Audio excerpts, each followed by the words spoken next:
Calling in coyotes can be a frustratingly beautiful thing. You can go from setup to setup and not have a single coyote respond to your calls. Then you just have one setup where you use the right call at the right time on the right coyote and he just comes running in. And then now you just have to make that difficult shot. More often than not though, you just aren't going to see anything. It's just the nature of coyote hunting. And so I hear people ask all the time, what call should I use, or when should I use this call or that call? Well, in this video we're going to go over 4 different types of coyote calls and when you might want to use them. But before we get into the video, do me a favor, and if this is your first time on my channel, hit that subscribe button and make sure you hit that bell icon so you can be notified every time I upload a video. And a quick announcement, we have officially passed 3,000 subscribers. And I know I said I was going to do a giveaway if we could pass it by January 1st, which we've already met that. So what I'll do is I will give away that 2-person ground blind and I will announce the winner on January 1st. Make sure you follow me on Twitter and Instagram so you can find out how to enter. And the first type of coyote call is one that everybody probably goes to right off the bat, and that's that prey in distress. Coyotes are omnivores. They're like the tiger sharks of the land. They'll eat anything.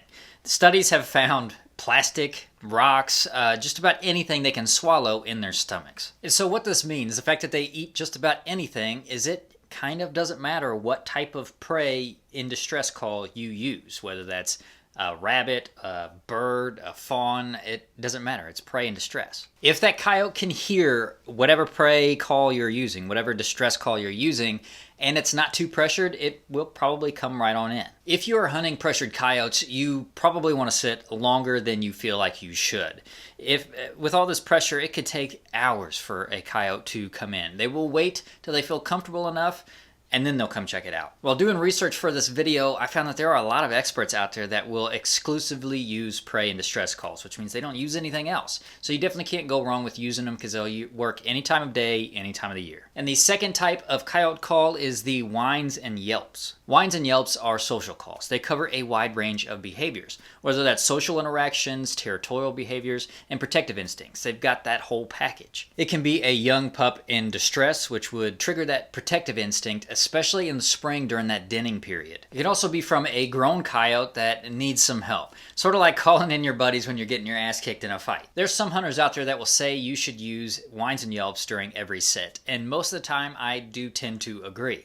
It just triggers so many different responses that you're almost hedging your bets when you use this call. And the third type of coyote call is the howls. Howling is a locator call, or more specifically, a group howling call is a locator call. It's not quite an involuntary response like a tom who would gobble at you simply just shutting your truck door, but it's still a reactionary response. But this group howl won't call in any coyotes. Those coyotes that do respond are simply letting you know that they are there and that's their relative territory.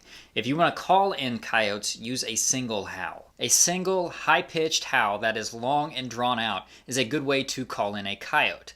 It's what a lone, small, probably submissive coyote would make. It's something that more coyotes would be willing to come in to investigate because it doesn't represent much of a challenge. A good sequence to use to bring in a coyote is start off with that group howl, that locator call, to figure out where they're at. Once you do that, if you get some to respond to it, move to a position that's advantageous to you.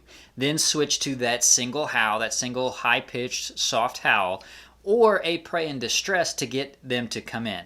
That is probably the best way to increase your chances, have the highest chance possible to bring at least one of those coyotes in. And the fourth type of call is one that I feel should probably be used the least, and that's that bark. A coyote bark is a threat. It lets whatever intruder or whatever perceived threat that pack has, it lets them know that they want them to leave immediately. It's a very aggressive call, which might make you think that it's a good call to use, but it's kind of the opposite. Coyotes avoid fights as much as they can, even if they are in packs.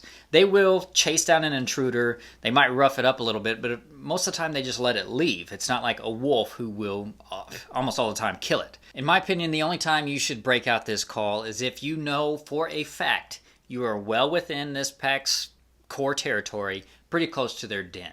If you're on the outskirts, far enough away that you might be within 2 different packs of coyotes territory, you might just make it go the opposite way. So that was 4 different types of coyote calls and some suggestions on when you might want to use them.